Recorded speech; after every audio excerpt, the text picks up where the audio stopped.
Guys ઝુમરૂક દેખાય છે કે તમને? હોય તો દેખાય. So hello good morning guys. સવારમાં આઈફોન ખાઈ લીધું મેં. તો આઈફોન ને એપલ કહેવાય હો, તો એપલ ને બી આઈફોન કહેવાય ને.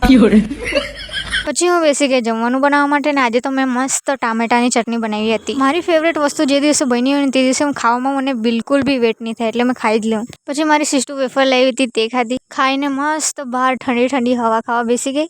બપોર પછી પાછી ભૂખ લાગી આવી તો પાછો આઈફોન ખાધો. તેનાથી મારું પેટ નહીં ભરાયું એટલે ઘરમાં શોધવા ગઈ કંઈ ખાવાનું. ત્યાં મને મકાઈ ચવડો મળ્યો તે ખાઈ લીધું. આજકાલ જેને મેં ફોન કરું ને તે જમરૂક જ ખાતું હોય જ્યારે ત્યારે, પણ મારા ઘરે હજુ લાયક જ નહીં યાર. फिर बाद में मेरी फ्रेंड आई थी, वो मेरे लिए दाबेली लाई थी. थैंक यू सो मच इस भुक्खड़ को खाना खिलाने के लिए. પછી મારા ફેવરેટ ફૂલના ઝાડ નહીં છોડ હડે બહુ કચરો હતો તે સાફ કરી નાખ્યો મેં. આજે તો ભીંડાના રવૈયા ખાવાનું બહુ જ મન હતું. ખાધા છે કે તમે લોકોએ? ખાધા બી હોય તો મેં શું કરું, મેં બી ખાવાનું મન થયું, મેં બી ખાવા આજે. બેસન અને દાણાનું મસ્ત મિક્સ બનાવીને મસ્ત ભીંડામાં ભરી દીધું. તો મસ્ત આપણા ભીંડાના રવૈયા તૈયાર છે. ચોખાના રોટલા સાથે બહુ જ મસ્ત લાગે છે. તો ટેસ્ટમાં તો એક નંબર હતું. તમે બી બનાવીને ખાજો. Bye by.